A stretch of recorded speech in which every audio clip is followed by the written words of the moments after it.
Garder 10 000 € sur ton compte en 2026, ce n'est pas de la sécurité. C'est un suicide financier lent. L'inflation te vole, l'État te taxe. Voici comment arrêter l'hémorragie. 10 000 € pour la plupart des gens, c'est des mois, voire des années de travail, de stress et de sacrifice. Pour l'inflation, c'est son petit déjeuner. Si tu laisses cet argent sur un livret A ou pire, un compte courant, tu perds de l'argent chaque jour. Tu es le dindon de la farce dans un système conçu pour que tu restes pauvre. Dans la dernière vidéo, on a parlé d'investir 1 000 €. Mais investir 10 000 €, ça fait peur. Tu as peur des crashs, peur de l'arnaque, peur de tout perdre. Et tu as raison, le système est hostile. Aujourd'hui, on ne va pas placer de l'argent, on va bâtir une architecture financière incassable. Je l'appelle la stratégie forteresse. 4 murs porteurs, un objectif, sécuriser ton avenir et récupérer l'argent que le système te doit. Par contre, attention, tout ceci ne sont pas des conseils en investissement. Je ne suis pas gestionnaire financier, je suis juste quelqu'un derrière son bureau qui te dit comment je ferai avec mon argent. Mais je ne suis en aucun cas conseiller financier.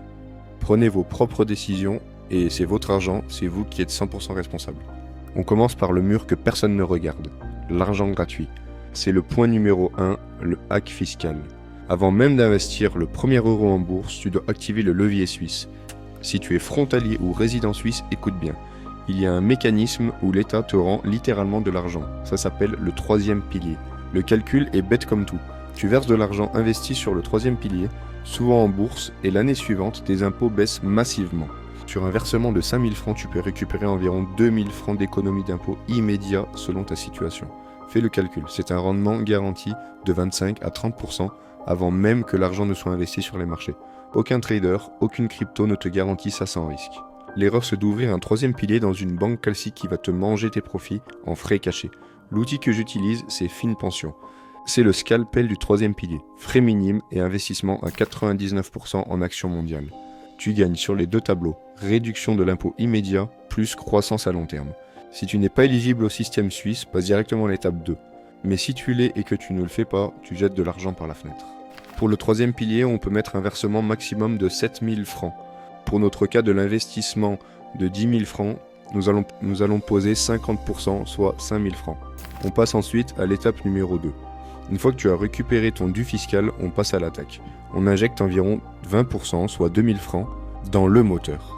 Oublie le stop picking, chercher la prochaine Tesla ou Nvidia avec 10 000 francs, c'est du suicide. Tu n'es pas Warren Buffett et moi non plus. La stratégie, c'est l'humilité mathématique.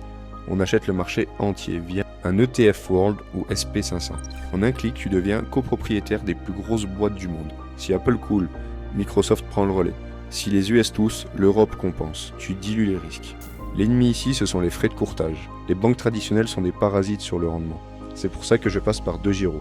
Frais proches de zéro sur les ETF populaires. Chaque franc économisé en frais est un franc qui bosse pour ta liberté. Technique de sécurité. Ne mets pas 2000 francs d'un coup si tu flippes. Utilise le DCA, Dollar Cost Average. Tu mets 500 francs par mois pendant 4 mois. Comme ça, tu lises ton prix d'achat et tu peux dormir tranquillement. Et donc, c'est ici que si tu ne peux pas utiliser une pension pour ton troisième pilier, je te conseille de mettre les 5000 francs de la partie 1 dans la partie 2 et donc mettre 7000 francs dans la partie bourse avec DeGiro sur des ETF. On passe ensuite à l'étape numéro 3, la rente passive, l'immobilier papier. On a la croissance, maintenant on veut de la rente, du cash flow. Le problème de l'IMO, avec 10 000 francs, tu n'achètes même pas un parking à Genève ou à Paris. Et tu ne veux pas gérer des locataires qui ne payent pas. La solution, l'immobilier fractionné. C'est l'immobilier dématérialisé, tu achètes des briques d'immeubles réels.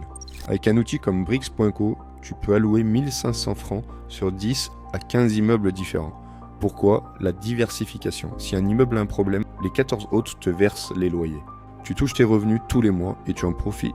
Et tu profites de la plus-value à la revente. C'est la pierre sans la lourdeur de la pierre. Donc là, comme dit, on posera 15%, soit 1500 francs. Pour l'étape suivante, l'étape numéro 4, le bouclier, qui sera l'or physique. Ta forteresse a besoin d'un bunker, une assurance contre l'apocalypse financière. Si l'euro ou le franc s'effondre, si les banques bloquent les retraits, tes ETF et tes briques ne valent plus rien, il faut maintenant de l'or. Mais attention, pas de l'or papier, comme des ETF, de l'or physique. L'or, c'est la seule monnaie qui a survécu à toutes les civilisations. C'est ton assurance vie hors système. Mais ne la garde pas sous ton matelas, tu vas te faire cambrioler. Je stocke mon or en Suisse, hors système bancaire via Gold Avenue. C'est ta réserve de valeur ultime. Tu alloues 1000 francs ici, soit 10%, ce n'est pas pour devenir riche, c'est pour ne jamais devenir pauvre. On peut récapituler le plan de bataille pour tes 10 000 francs. Donc 50%, donc 5 000 francs sur le hack fiscal du troisième pilier avec fine pension pour le rendement immédiat et récupérer ses impôts. En point numéro 2, 20% en bourse, donc 2 000 francs sur des ETF World ou SP500 avec 2 gyros pour la croissance. 15% pour le point numéro 3, soit 1 500 francs en immobilier fractionné avec BRICS pour la rente. Le point numéro 4, 10%, soit 1000 francs en or physique avec Gold Avenue pour la sécurité absolue. Si tu as bien calculé, il reste 500 francs. C'est ton bonus dynamique. Là, tu peux aller chercher la performance pure. Tu peux les mettre sur du Bitcoin via Swissborg, tu peux parier sur des cartes Pokémon, c'est le pari asymétrique. Si ça crache, tu perds 500 francs. Si ça explose, ça booste toute ta forteresse. Donc pour conclure, investir c'est bien. Mais comprendre les règles du jeu suisse, c'est mieux. Si tu veux les détails techniques, les barèmes fiscaux, les listes complètes ou les outils que j'utilise pour transformer un salaire suisse en liberté financière, j'ai tout condensé dans un guide qui s'appelle le Système Suisse. C'est gratuit, c'est dans la description. Télécharge-le et passe à l'action. D'ici là, construis ta forteresse.